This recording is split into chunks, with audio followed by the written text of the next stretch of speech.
This is a bonus playthrough, in addition to some other racing-related games that I've done this week. For Pole Position, which is maybe the ultimate classic racing game. This one was released by Thunder Mountain for the Commodore 64. And when I was young, this was one of my favorite games. This was a little bit more capable than the arcade version in the sense that you had more than one choice of race. Several different races plus practice runs, and you could choose the number of laps. The graphics were not as good as the arcade, as you can see, and neither was the sound. So here I'm going to do a practice run. The car is actually a bit faster than a real F1 car, even in the 1980s when they had fewer restrictions on them. It tops out at 244 miles an hour. And it only has a 2-speed transmission, which is in line with the original arcade game. In the 1980s, there weren't too many realistic racing simulators out there. Most of them were just games. So this is auto racing the game, not really auto racing the simulation. And you can kind of tell. You know, you have a scoreboard up there. You have a time limit. If you go over the time limit, you lose. This version of Pole Position, you don't have limited lives. You can crash the car as many times as you want. But if you run out of time, you're out of time. You can see the lap time is ticking away up in the upper right corner. And this is supposed to be Fuji Speedway as it existed in 1983. One bit of trivia is that Pole Position was the first racing game to feature a real-life racetrack.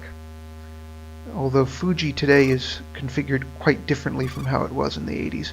And it's not used for Formula 1 anymore, which presumably Pole Position is a Formula 1 game.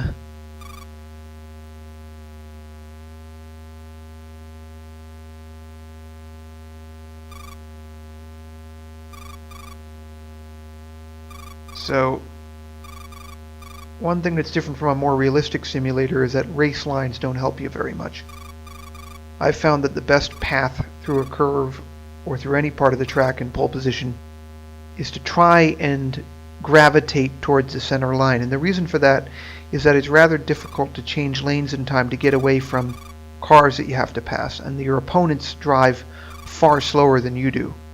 So it's almost like coming up on them when they're at a dead stop. I would add the caveat that the Commodore 64 version has reasonably decent brakes, whereas the arcade game didn't. The arcade game didn't even have a brake pedal on it. But I have actually used the brakes in this game, and they've worked. I've actually been able to avoid collisions that way. But still, it's a 1980s game. If you encounter another car that you're racing against, you're much better off passing them than trying to stop behind them. Just doesn't work very realistically. Those puddles slow you down with the drag. They could also theoretically cause other problems for you, but it's basically drag.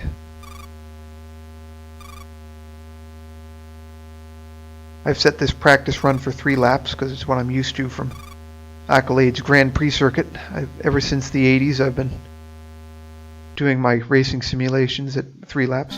And then anyway, you get a bonus score for the time you have left at the end of that time limit.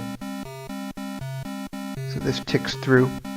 And for my next playthrough, I'm going to do a proper race with Pole Position because I didn't have enough time allotted to do both in the same playthrough.